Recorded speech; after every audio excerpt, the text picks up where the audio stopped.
Picture the scene. It is 1992, the NBA's All-Star Weekend, and a young man steps to the top of the key with a cloth tied across his eyes. He cannot see the rim. He cannot see the floor in front of him. And then he runs, takes off, and slams the basketball home as if the blindfold were nothing more than a costume. The crowd erupts. In that single instant, Cedric Ceballos became a piece of basketball folklore. For an entire generation of fans, that one jump is the whole story. The blindfold dunk guy. That's how the league remembered him. But here's the thing about that picture. It hides far more than it shows. Because the man behind that blindfold was not just a highlight machine, not just a one-night novelty act. This was a player who would go on to lead the Los Angeles Lakers in scoring, a player named an NBA All-Star, a player who once dropped 50 points in a single night and led the entire league in shooting efficiency.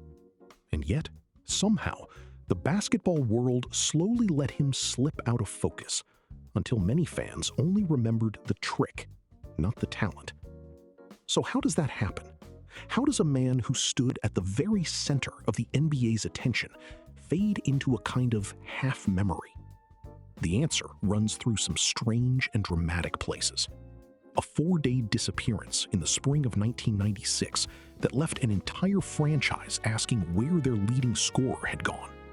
A public feud with one of the greatest legends the game has ever known. A hidden family bloodline connecting him to one of the most famous players in NBA history. And decades later, 2 separate brushes with passing. This is the full story of Cedric Ceballos, not the blindfold, the man. And before there was a blindfold, before Los Angeles, before any of it, there was a boy born on a Hawaiian island who would grow up on some of the toughest streets in America.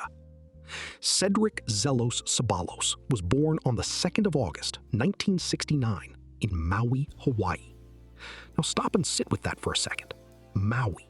Palm trees, ocean breeze, one of the most beautiful places on the planet. It's about the last origin story you'd expect for the man who would become known as a hard-nosed, Compton-bred competitor. And that contradiction, that gap between where he started and where he was raised, is the first clue that Ceballos was never quite the simple figure people assumed. Because he did not stay on that island. Ceballos grew up in Compton, California, one of the toughest neighborhoods in all of Los Angeles County. He attended Dominguez High School, the same Compton streets that have produced some of the most resilient athletes around. So you've got a kid born in paradise, raised in a place where survival itself was a daily test. That's a long way to travel before you ever pick up a basketball seriously. And there was something else woven into his background, a layered heritage that most fans in those early years knew nothing about. It would surface years later in the most unexpected way, when another nation came calling, and Ceballos found himself eligible to wear a different flag entirely. But all of that was still far down the road. What mattered in Compton was simple. Could you play? Could you survive the competition, the pressure, the doubt? Ceballos had the gifts, the bounce, the body, the hunger. But here's the brutal truth about coming up the way he did. Nobody was rolling out the red carpet. Nobody was recruiting a kid out of Compton with whispers of greatness attached to his name.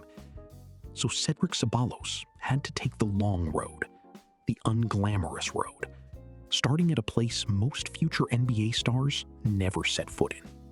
Most NBA biographies skip right over this part, but you can't understand Cedric Ceballos without it. Before the bright lights, before the dunk that made him famous, there was Ventura College. From 1986 to 1988, Ceballos suited up there, grinding away at the junior college level, a world away from the blue blood programs that load up on 5-star recruits. This was the gamble. This was a young man betting on himself when nobody else was ready to. And the bet paid off. Ceballos earned his way up, transferring to Cal State Fullerton, where he truly began to make noise. Back-to-back, in 1989 and 1990, he was named first-team All-Big West. 2 straight years of being recognized as one of the very best players in his conference. He wasn't doing it on a national stage with cameras pointed at him every night.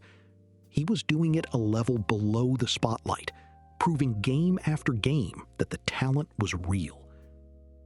Now think about the psychology of that. When you're the overlooked prospect, the one who had to take the back roads to get noticed, something hardens inside you. You carry a chip. You build a resume in the shadows because nobody hands you anything. Ceballos was that player, the one who had to climb every rung instead of skipping to the top.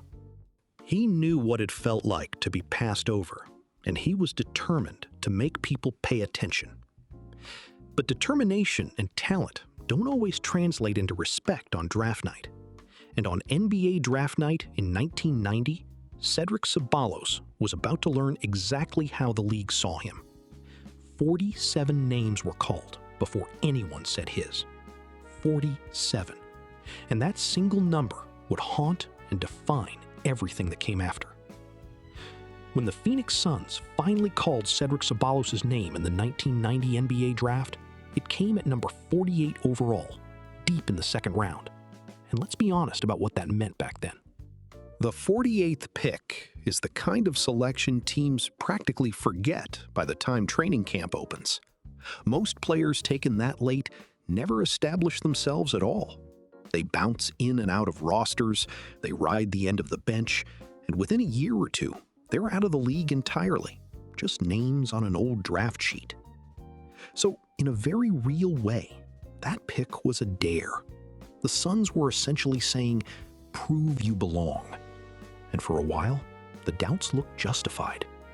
Ceballos' first 2 seasons in Phoenix were quiet, the kind of quiet that gets a man cut. In his rookie year, 1990 to 91, he played 63 games and averaged just 8.2 points a night. The following season, 1991 to 92, he appeared in 64 games, and his scoring actually dipped to 7.2 points per game. A reserve, a role player, a man fighting just to hold on to his spot in the rotation. This is the part of the story that gets lost when people only remember the flash. Before any fame, Cedric Ceballos was grinding for minutes, scratching out a living at the bottom of the bench in a league that forgets second-round picks. There was nothing inevitable about what came next. Nothing about those first 2 seasons screamed future all-star. And yet, somewhere in that anonymous stretch, the kid from Compton was still waiting for his moment. Then came one night in 1992, a blindfold, and a single leap that would make this forgotten second-rounder famous overnight. It was the 1992 NBA Slam Dunk Contest, and Cedric Ceballos did something that nobody watching would ever forget. He covered his eyes. He tied a blindfold across his face, took off down the lane, unable to see a thing, and threw down a dunk that sent the building into chaos. He won the contest, and in that single moment, the entire conversation about Cedric Ceballos changed forever. Think about the transformation.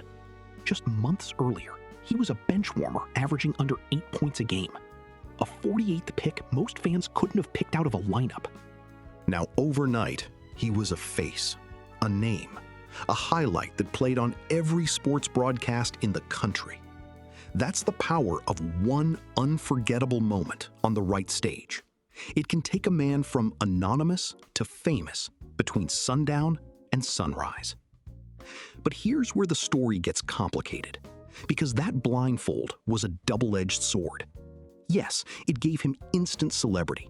It put his name in the mouths of fans who'd never noticed him before. But it also slapped a label on him that he could never quite shake: the blindfold dunk guy. For the rest of his career, and long after it ended, that one trick threatened to overshadow everything else he did. People remembered the stunt and forgot the substance. The dunk became bigger than the player. And that's the cruel irony sitting at the center of this whole story. The very moment that made Cedric Ceballos famous is also the moment that, in a way, started to bury the real basketball player underneath. Because a dunk doesn't win games. And in the very next season, Ceballos was about to prove he was so much more than a sideshow, quietly becoming one of the most efficient scorers in the entire NBA. Here's what nobody expected from the man who covered his eyes and threw down a dunk for show. In the very next season, 1992 to 93, Cedric Ceballos went out and led the entire National Basketball Association in field goal percentage, the whole league. Every star, every scorer, every big man parked under the rim. And the most accurate shooter of them all was the second-round pick from Compton. By the league's accounting, he converted at a 57.6% clip over 74 games, averaging 12.8 points a night. Now let that sink in for a moment, because it cuts right against everything people thought they knew about him. Flash and efficiency aren't supposed to live in the same player. The dunk contest guy is supposed to be the showman, the one who goes for the spectacular and misses half of it. But Ceballos flipped that script entirely. He wasn't out there hoisting wild shots and hoping. He was picking his spots, attacking the rim, finishing with a kind of cold precision that the stat sheet doesn't lie about. Leading the league in shooting percentage is about as unglamorous an honor as the game offers. There's no highlight reel for it, no trophy waved on national television. It's the quiet stuff, the workmanlike stuff, and that's exactly what makes it so revealing. This was a contending team, too. The Phoenix Suns weren't building around novelty acts. They needed a forward who could come in, take care of the basketball, and put it in the hole when it mattered. And Ceballos gave them exactly that. He had grown from a man fighting for minutes into a genuine, dependable rotation scorer on a team with real championship ambitions. So picture the contradiction one more time, because it's the whole truth of who he was. A player the public filed away as a showman was, by the numbers, one of the most reliable finishers in the sport. That efficiency would matter most when the lights were brightest. In the spring of 1993, the Suns marched all the way to the NBA Finals, and Cedric Ceballos found himself face-to-face with Michael Jordan. The 1993 playoffs were the high watermark of Cedric Ceballos' basketball life, even if history rarely gives him credit for it. This Phoenix Suns team was loaded, hungry, and built to win it all, and Ceballos was right in the thick of the fight. When the Suns reached the Western Conference Finals against the Seattle Supersonics, he didn't shrink from the moment. In Game 1 of that series, he poured in a team-high 21 points. Team-high. On a roster full of stars, in the conference finals, the man leading the way in scoring that night was the 48th pick everyone once overlooked. That Seattle series was a war. 7 games, back and forth, 2 teams trading body blows with a trip to the NBA Finals hanging in the balance. The Suns survived it. They outlasted the Supersonics and punched their ticket to the championship round. And Cedric Ceballos was a meaningful piece of that grind, not a passenger along for the ride. And then came the Bulls. The 1993 NBA Finals pitted Phoenix against Michael Jordan and a Chicago team chasing its 3rd straight title. This was the mountaintop, the closest Ceballos would ever stand to a championship ring. But standing across from prime Michael Jordan was a brutal place to be in those years, and the Bulls finished the job. Phoenix lost the finals. Chicago got its three-peat. For Ceballos, though, that run meant something lasting. He had been to the very summit of the sport.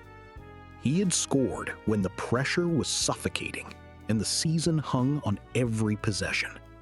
Whatever came later, whatever doubts followed him, nobody could ever take that away. He had been there, in the finals, in the arena, when it counted most. And that same year, in the middle of all that basketball glory, Cedric Ceballos received an invitation that revealed a side of his identity almost no fan in Phoenix knew about. A call from another nation entirely. Here's a thread of the Cedric Ceballos story that almost nobody talks about, and it complicates the simple picture people had of him. In 1992, around the time of the Summer Olympics, Ceballos was invited to play for the Mexico national basketball team. Not the United States, Mexico. An invitation rooted in a heritage that stretched well beyond the streets of Compton, where he came of age. Now, the careful truth here matters. What's on the record is the invitation itself, the eligibility, the door that opened to represent another country on the international stage.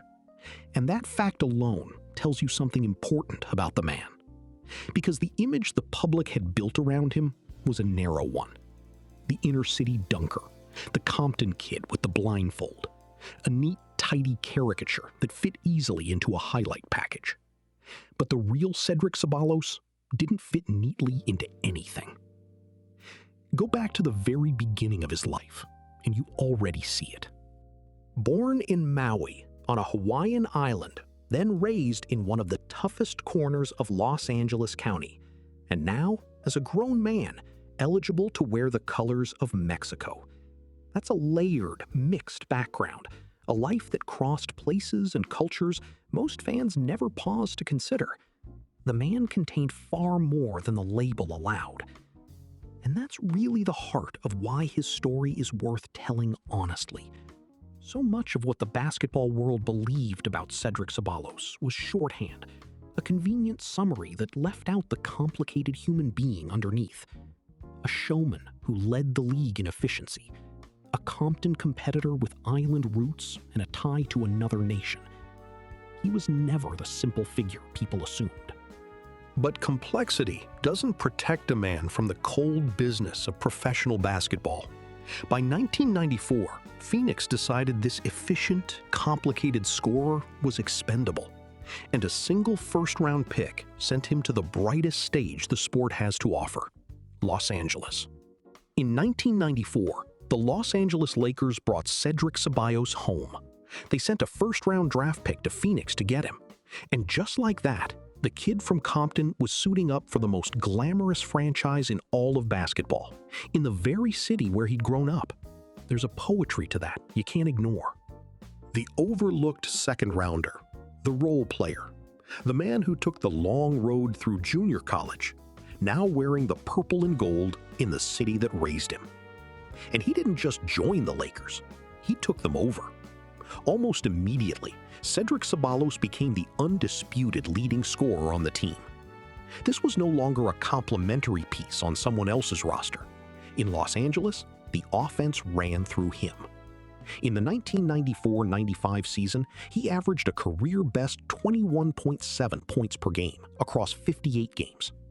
That's a star's workload, a star's production, the best scoring of his entire life. The recognition followed. Cedric Ceballos was named an NBA All-Star. Let that register against where he started. A 48th pick, a man once averaging under 8 points a night, fighting just to stay employed, was now among the elite the league chose to honor. He had clawed his way from the very bottom of the draft all the way to All-Star status. It was the validation of everything he'd bet on himself to become. But the basketball gods have a cruel sense of humor. When the All-Star game arrived, Ceballos couldn't take the floor. An injury kept him out. And so the very honor he had earned, the moment that should have crowned his rise, slipped past him. He was an All-Star who never got to play in the game. Selected, recognized, then sidelined. Still, even that disappointment couldn't dim what he was doing on the court night after night. And 3 days before Christmas in 1994, Cedric Ceballos delivered the single greatest individual performance of his life, a 50-point eruption that should have made him a permanent star. It was the 20th of December, 1994, and Cedric Ceballos played the game of his life, Against the Minnesota Timberwolves, he scored 50 points.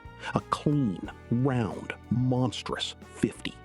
For one night, he wasn't the blindfold guy, or the efficient role player, or the forgotten second rounder. He was simply the best player on the floor, an unstoppable scorer carrying a storied franchise on his back. And he didn't just pile up the points in a blowout where the numbers don't mean much. He closed the deal himself. With the game hanging in the balance, Ceballos buried a three-pointer with 5.7 seconds left on the clock to seal the victory. Think about the ice water that takes. 50 points already in the book, the building roaring, the game on the line, and the ball in his hands. He rose up and knocked it down. That's not a fluke. That's a star delivering when everything is riding on the next shot. This was the peak, the absolute summit of Cedric Ceballos as a basketball player. The career high that would never be matched. The night when every gift he had came together at once in a Lakers uniform, in his hometown, in front of a crowd that lived and passed away on big moments. If you wanted one single game to define how good he could be, this was it. And here's the part that stings. Almost nobody remembers it. Ask a casual fan about Cedric Ceballos, and you'll hear about the blindfold every single time. The 50-point night, the game-winning three, the all-star season, all of it sits buried beneath that one dunk. The man's finest hour barely registers in the public memory at all. He followed that magical night with another scoring title season for the Lakers, leading the team in points once again. But in the background, something was shifting. A Hall of Famer was about to walk back through the door, and Cedric Ceballos' world was about to quietly collapse. On paper, the 1995-96 season looked like another triumph for Cedric Ceballos. He led the Los Angeles Lakers in scoring once again, putting up 21.2 points a night across 78 games. Back-to-back seasons leading a franchise like the Lakers in scoring is no small thing. That's not a fluke or a hot streak. That's a star, year after year, carrying the offensive load for the most famous team in basketball. By any honest measure, this was a man at the height of his powers. But numbers on a stat sheet don't always tell you what's happening inside a locker room. And midway through that season, the entire chemistry of the Lakers shifted in one extraordinary moment. Magic Johnson came back. The legend himself, one of the greatest to ever lace them up, returned to the floor for Los Angeles after years away from the game. For the franchise and its fans, it was a fairy tale, a basketball icon stepping back into the purple and gold. For Cedric Ceballos, though, it created a problem that no headline celebrated. According to reports at the time, Magic's arrival squeezed Ceballos' role on the team. Now, that's the reported version of events, not a confirmed motive straight from the man's mouth, and it's important to hold it that way. But the picture painted in the press was clear enough. Here was a leading scorer, a two-time team scoring leader, suddenly feeling the ground shift beneath him on his own roster. Put yourself in those shoes for a second. You fought your whole life to be the man. You climbed from the 48th pick, from junior college, from the end of the bench, all the way to leading the Lakers in points. And now, a Hall of Famer walks through the door, and the spotlight that was finally yours starts swinging towards someone else. That kind of pressure doesn't show up in a box score. It builds quietly, privately, until something gives. And then, in March of 1996, one of the Lakers' leading scorers simply vanished. No phone call, no explanation, no trace, for 4 full days. It happened on a Wednesday. The Los Angeles Lakers were boarding a charter flight to Seattle, going through the routine every NBA team knows by heart, when they realized something was very wrong. Cedric Ceballos wasn't there. One of their leading scorers, a man at the center of their offense, was simply gone. No word, no heads up. He had not told the team where he was or when he'd be back. For roughly 4 days in March of 1996, Cedric Ceballos was missing in action. The Lakers, one of the most scrutinized organizations in all of sports, publicly admitted they had no idea where their player was. Think about how stunning that is. This is the Los Angeles Lakers, a franchise that lives under a microscope, and they couldn't account for one of their best scorers. The team suspended him without pay, because what else can you do when a player vanishes without a single word? The questions piled up fast. Where was he? Was something wrong? Was he hurt? Was he in trouble? And then the story took a turn that made it even more bizarre. Word got out that Ceballos was not in some crisis behind closed doors. He was, according to reports at the time, out at Lake Havasu, Arizona, water skiing. There was even a reported detail that he had gone and bought himself a boat. Now, that boat purchase origin comes from reports of the day, so hold it loosely. But the water skiing at Lake Havasu was confirmed across multiple accounts. While his team boarded a flight to Seattle, their leading scorer was out on the water. So why would a man at the top of his game walk away like that? The reported theory tied it right back to Magic Johnson. The frustration over his shrinking role, the sense of being pushed aside on his own team, was floated as the trigger for the walkout.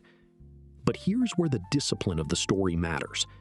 That was the speculation swirling in the press, not an established fact.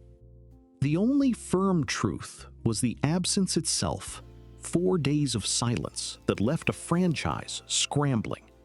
And when the story finally broke wide open, the most damaging words didn't come from the front office at all. They came from the mouth of Magic Johnson himself. When Magic Johnson spoke, the whole basketball world listened, and what he said about his missing teammate cut deep.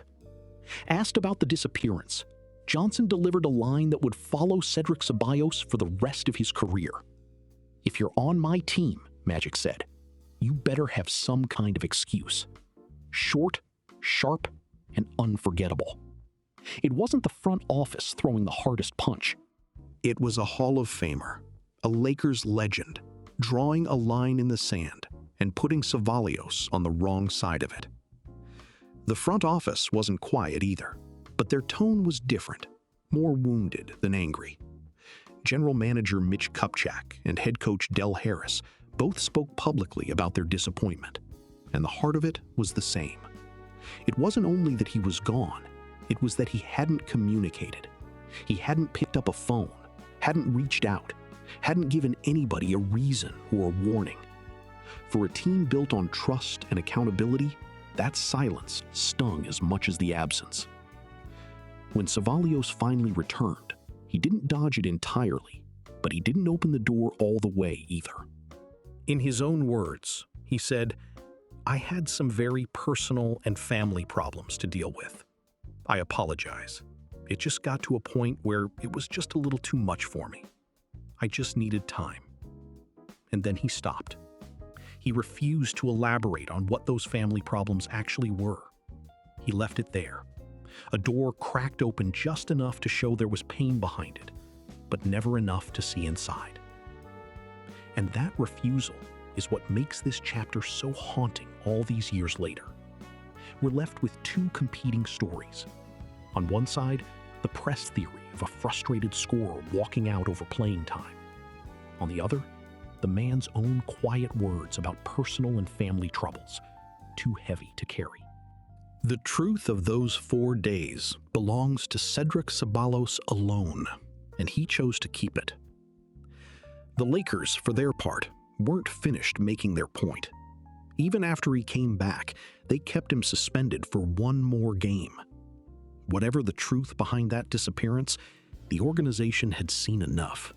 And within months, Ceballos was packing his bags for the city where his career began, the first stop in a long, quiet fall.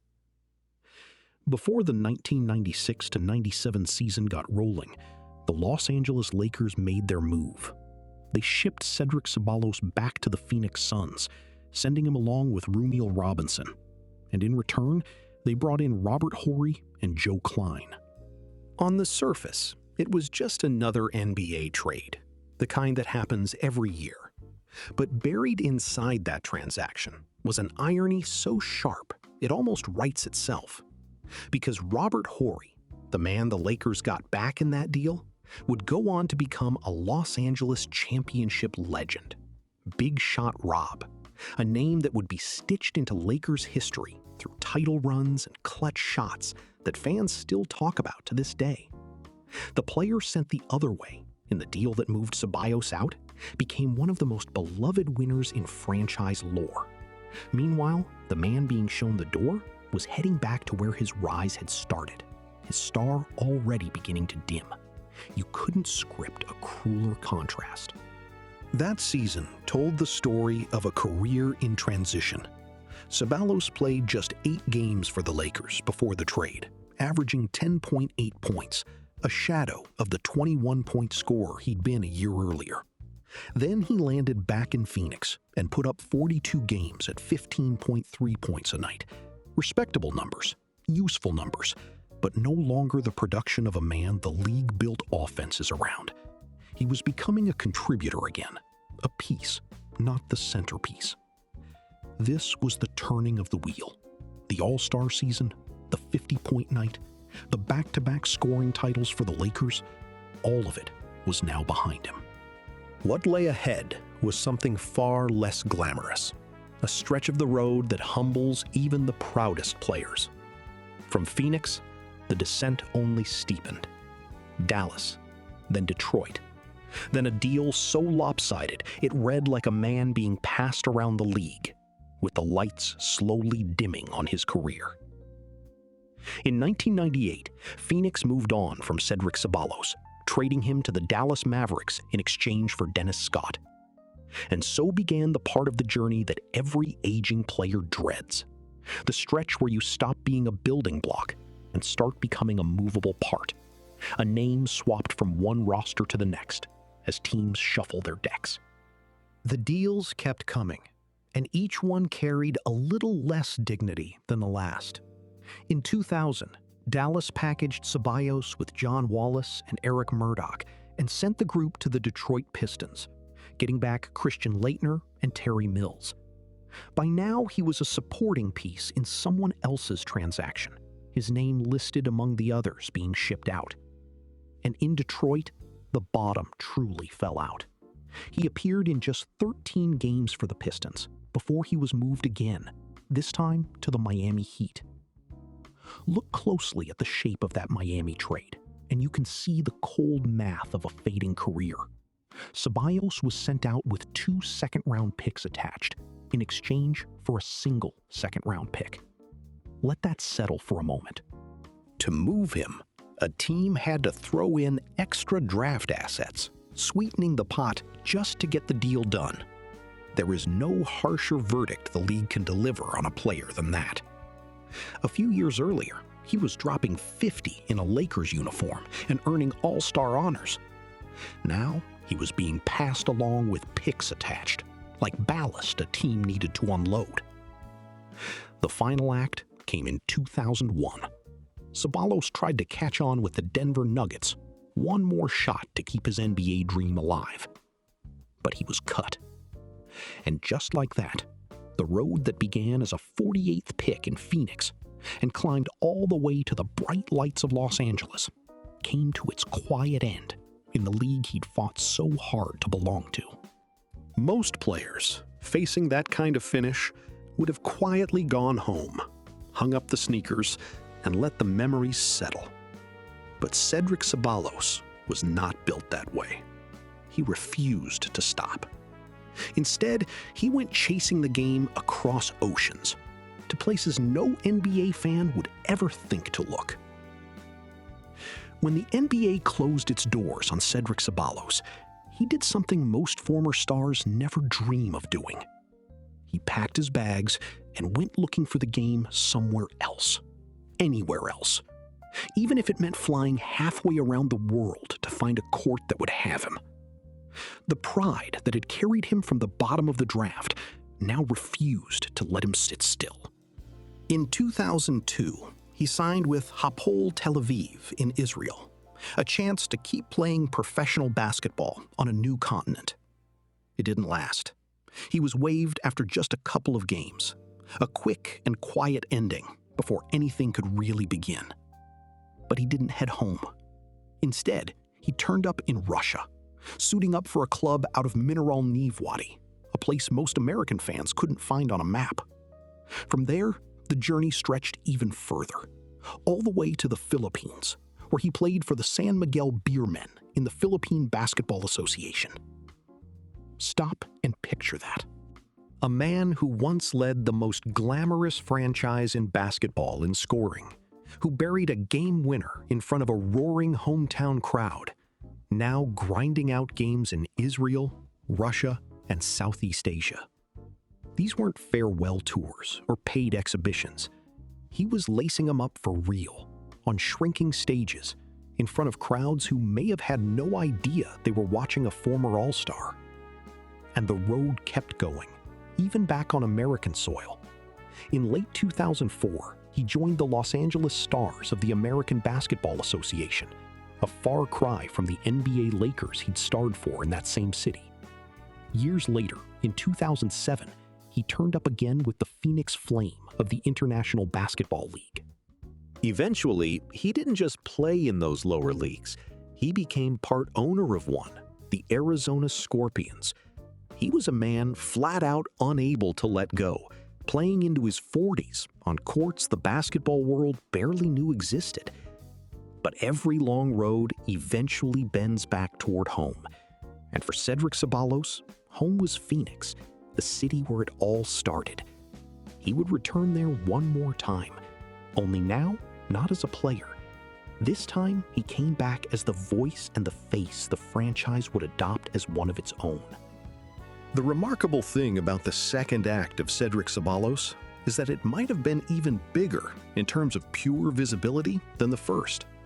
The man who once threw down a blindfolded dunk traded his sneakers for a microphone and reinvented himself completely. Back in Phoenix, he became the Suns' in-arena MC, the voice working the crowd on game nights, pumping up the very building where his NBA journey had begun. He hosted a weekly webcast for the team called Nothing But Net, and he stepped behind the mic in a whole different way as the morning host on the R&B station, Mega 104.3 FM. Think about how natural that turn really was. This was always a man with showmanship in his bones. The blindfold, the flash, the willingness to stand center stage and entertain. That instinct didn't disappear when the playing days ended. It just found a new outlet. He didn't fade into the background like so many former players do. He kept performing, kept connecting with crowds, kept his name and his voice in the air. His reach stretched beyond Arizona, too. As of a report out of Dallas in early 2020, he was working as a television analyst for the Mavericks, one of the teams he'd once played for, now breaking down the game from the broadcast side. From scoring 50 in a Lakers jersey to dissecting plays on TV, he'd come full circle around the sport that defined him. And here's something casual fans often miss. The entertainment streak ran through Ceballos long before his playing career ended. Back in 1994, he appeared on an NBA hip-hop album called B-Ball's Best Kept Secret, recording tracks alongside Warren G. He popped up on television, too, with guest spots on The Puzzle Place in 1996, Living Single in 1997, and Figure It Out in 1998. The man was a basketball player, sure, but he was also a personality, comfortable in front of any camera that pointed his way. Years later, that appetite for the spotlight led him to one more national stage.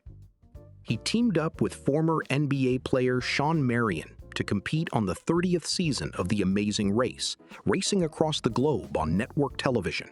They finished 9th out of 11 teams, lasting 4 legs before their run ended. Not a victory, but proof that even decades after the blindfold, Cedric Ceballos still belonged in front of an audience.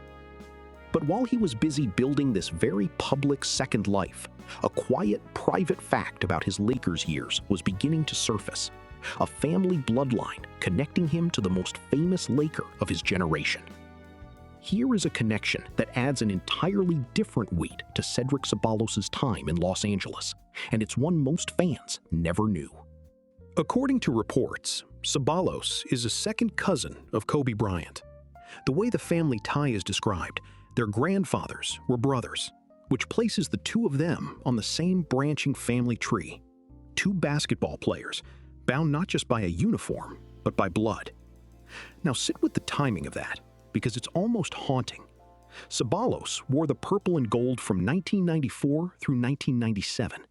Kobe Bryant arrived in Los Angeles for the 1996-97 season, the very same stretch when Ceballos' Lakers run was winding down.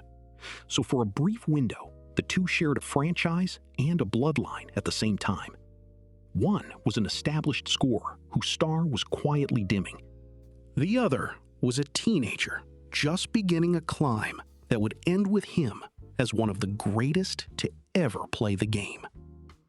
The contrast almost writes itself. As Kobe's legend began to take flight in Los Angeles, Ceballos' own time there was slipping away, the trades and the disappointments already gathering around him.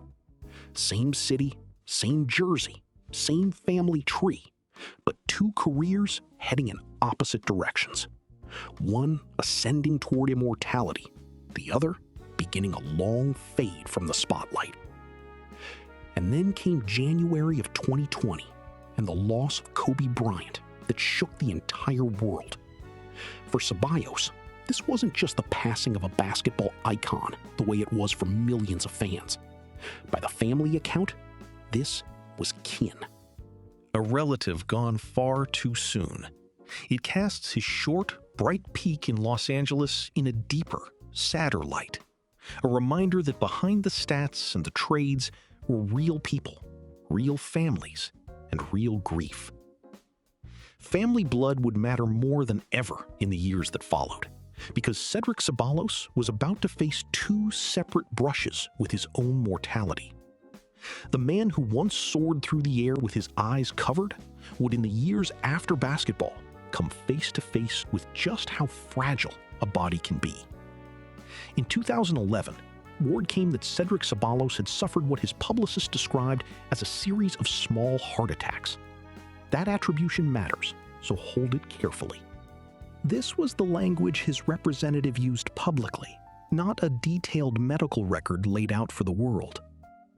What's clear is that Ceballos came through it, recovering after undergoing an angioplasty procedure that placed 2 stents in his heart to keep the blood flowing. For a man who built his name on athletic power, on explosiveness and flight, a heart scare like that lands hard. The very engine that once let him rise above defenders and finish at the rim had shown its limits. He survived it, but it was a sharp reminder that even the most gifted athletes are not immune to the same vulnerabilities the rest of us carry.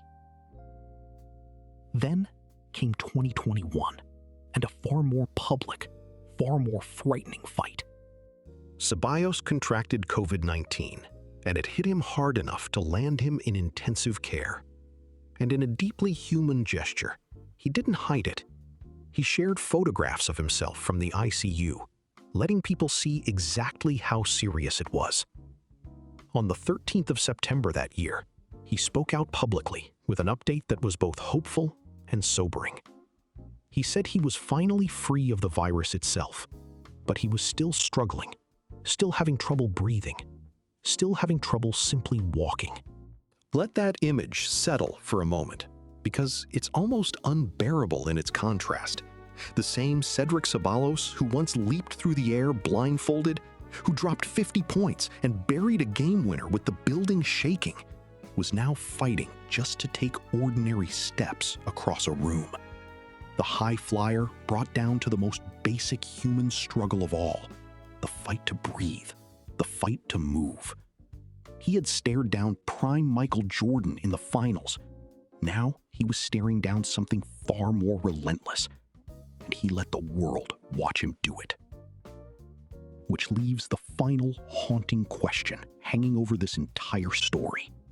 How did a player of his caliber, an all-star, a finals participant, a man who once led the league in efficiency and a storied franchise in scoring, becomes someone the basketball world slowly allowed itself to forget. So let's answer it honestly. When you lay the whole journey end to end, the truth about Cedric Ceballos is that he was never the simple highlight people filed him away as. The resume is real, and it is substantial. A 48th pick who clawed his way to the very top of the draft's forgotten section and made himself an all-star. A man who led the entire NBA in field goal percentage. A player who carried the Lakers in scoring 2 years running, who once put 50 on the board and won the game himself with a 3 in the final seconds. A Western Conference Finals contributor who stood in the NBA Finals against one of the greatest teams ever assembled. By any fair measure, that is a career worth remembering on its own terms. And yet, ask most people about him today, and you get one answer every time: the blindfold. That single dunk from 1992 swallowed everything else whole, turning a genuinely accomplished scorer into a trivia answer, a fun clip, a novelty. But the dunk wasn't the only reason the spotlight drifted away.